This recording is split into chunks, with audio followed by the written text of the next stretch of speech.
ॐ विश्वानि देव सवितर्दुरितानि परासुवो यद्भद्रं तन्न आसुवो। मित्रों, शिवराज विजय की कक्षा में आपका पुनः स्वागत है। कल तक हम सब ने मिलकर के शिवराज विजय के प्रथम विराम के प्रथम निश्वास को पूरा कर लिया। आज दूसरा निश्वास अपन पढ़ रहे हैं। दूसरे निश्वास में कविराज अंबिकादत्त व्यास ने वस्तु की सूचना की दृष्टि से एक पद्य, स्फुट पद्य उद्धृत किया है। रात्रिर्गमिष्यति भविष्यति सुप्रभातम भास्वान् उदेष्यति हसिष्यति पंकजश्री इत्थं विचिन्तयति कोशगते द्विरेफे हा हंत हंत नलिनीं गज उज्जहार। वो इसके माध्यम से सूचना देना चाहते हैं कि एक भौरा है, कमल का फूल पर बैठा हुआ है, कमल के फूल पर, और वो रस चूस रहा है।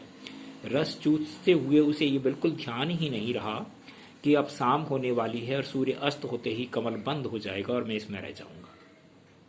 ऐसा ही हुआ और वो उसमें रस को चूसने में मदमस्त होकर के बंद हो गया। और फिर उसने विचार किया कि कोई बात नहीं, सोना ही था, यहाँ नहीं, वहां सही, वहां नहीं, यहाँ सही, सवेरा होगा, रात बीतेगी, सवेरा होगा, सूर्य उदय होगा, कमल खिल जाएगा और अपन उड़ जाएंगे।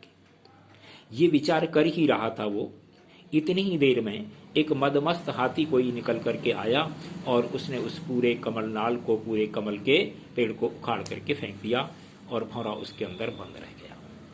इसके माध्यम से कविराज अंबिकादत्त व्यास सूचना देना चाहते हैं कि विजयपुराधीश का सेनापति अफजल खान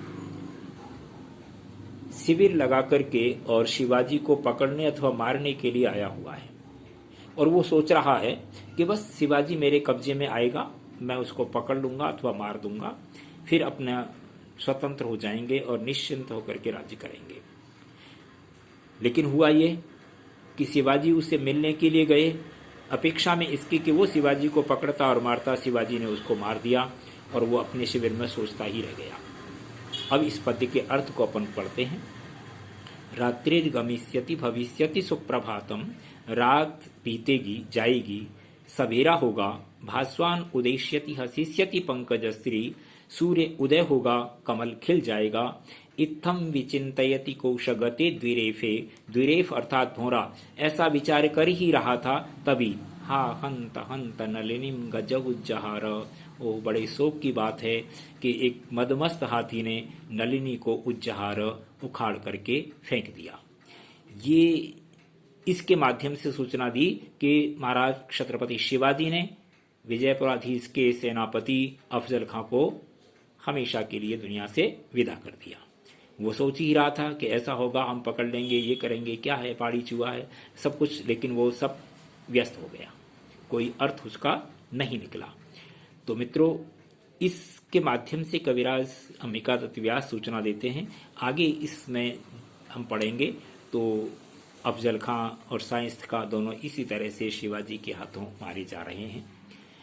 मैं एक बात आपसे पुनः पहले कहता रहा हूँ, आज फिर कह रहा हूँ कि अपने पास पुस्तक आप रखेंगे तो सरलता आपको रहेगी।